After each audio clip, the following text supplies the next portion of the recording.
আদালতে বিচারাধীন থাকা শিক্ষার্থীদের দাবি অনুযায়ী কোটা সংস্কার নিয়ে কমিশন গঠনের কোনো সুযোগ নেই। সরকারের এমন অবস্থানের কথা জানিয়েছেন তথ্য প্রতিমন্ত্রী মোহাম্মদ এ আরাফাত।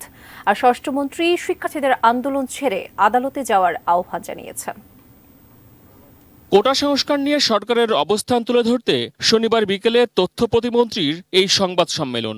স্টেটমেন্ট দেওয়ার ক্ষেত্রে আমার অ্যাপ্রুভালও নেওয়া আছে, অনুমোদন আছে। প্রতিমন্ত্রী জানান সরকার শিক্ষার্থীদের পক্ষেই আইনি লড়াই করছে, সরকারের অবস্থান ও শিক্ষার্থীদের দাবির মধ্যেও মিল রয়েছে। তাই আদালতের সিদ্ধান্ত পর্যন্ত তাদের অপেক্ষার আহ্বান জানান তিনি। আন্দোলনকারীদের দাবি এবং আমাদের অবস্থানের মধ্যে কোনো পার্থক্য নাই, এটা সঠিক দিকে আগাচ্ছে।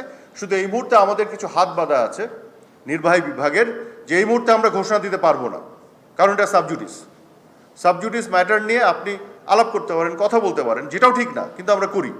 কিন্তু আপনি আনুষ্ঠানিক ঘোষণা যাচ্ছেন সরকার, এটা তো হতে পারে, এটা হয় না, এটা অসাংবিধানিক।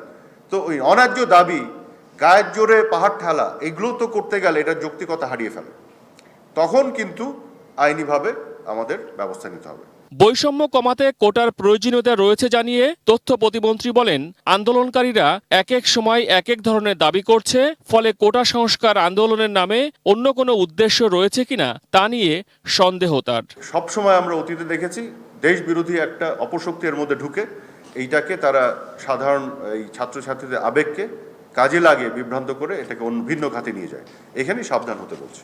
অন্যদিকে ময়মনসিংহে এক অনুষ্ঠানে কোটা আন্দোলন নিয়ে কথা বলেন স্বরাষ্ট্রমন্ত্রী আসাদুজ্জামান খান।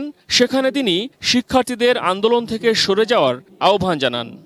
আমি মনে করি যে তারা রাস্তা অবরোধ না করে আমাদের প্রধান বিচারপতি যেভাবে বলেছেন সেইভাবে তারা যেন তাদের দাবিটা কোর্টে এসে তাদের সবকিছু বলে।